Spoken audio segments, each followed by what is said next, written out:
पथरिया में एक शांत बुजुर्ग आदमी रहता था, रामेश्वर काका। लेकिन उम्र ज्यादा हो चुकी थी। एक रात अचानक काका को सीने में तेज दर्द हुआ और वे शांत मुस्कुराहट के साथ दुनिया से विदा हो गए।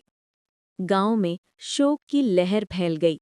सबने कहा, काका की आत्मा तो सीधी स्वर्ग जाएगी, उन्होंने किसी का बुरा किया ही नहीं। लेकिन अगली रात कुछ अजीब हुआ। रात को चौकीदार भगतू ने देखा कि पुराने बरगद के पास से हल्की सी रोशनी उठ रही है।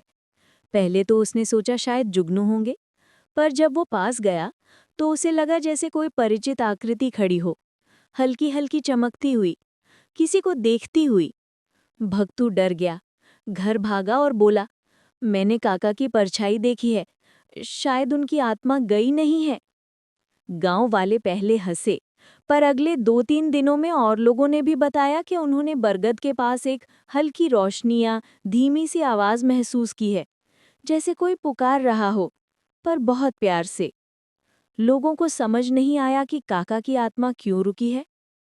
एक दिन गांव के पंडित जी आए। उन्होंने कहा, कभी कभी आत्मा अचानक शरीर छोड़ देती है, लेकिन उसका मन अधूरा रह जाता है। ये अधूरापन उसे कुछ समय यहीं रोक लेता है। काका के मन में जरूर कोई बात बाकी है, तभी वे आगे नहीं बढ़ पा रहे हैं। गांव के लोग सोच में पड़ गए, काका की अधूरी बात क्या हो सकती है। सभी ने मिलकर काका के घर की सफाई की, उनके पौधों में पानी डाला, उनकी पूजा सामग्री सजाई, पर कुछ असर नहीं हुआ। बरगद के पास वाली रोशनी फिर भी दिखती रही। एक रात काका का प्यारा पोता मोहन बरगद के पास बैठ गया। हवा शांत थी। थोड़ी देर बाद फिर वही हल्की रोशनी आई। इस बार वो रोशनी करीब आकर जैसे ठहर गई। मोहन डरते डरते बोला, दादाजी, अगर आप हो तो बताइए, आपको किस बात की चिंता है।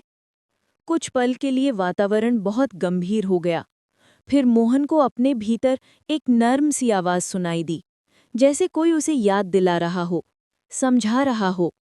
आवाज कह रही थी, मोहन, मैंने तुम्हारे नाम कुछ जमीन छोड़ी थी, उसकी रजिस्ट्री आखिरी दिन से पहले करवानी है। वो कागज पुराने संदूक में रखे हैं, उन्हें संभाल लेना। मेरी यही अधूरी चिंता थी। मोहन के आंखों से आंसू बह निकले। वो घर भागा, संदूक खोला और सचमुच वही कागज उसमें रखे मिले, पुराने कपड़ों के नीचे। अगले दिन पूरे गांव ने मिलकर काका की स्मृति में हवन किया। मोहन ने दस्तावेज सुरक्षित कर लिए। गांव के लोग एक साथ बोले, काका, आपकी चिंता पूरी कर दी गई है, अब आप शांत हो जाइए। उस रात चमत्कार हुआ। बरगद के पास वही चमक फिर दिखाई दी, लेकिन इस बार वो रोशनी बहुत उजली थी, जैसे मुस्कुरा रही हो।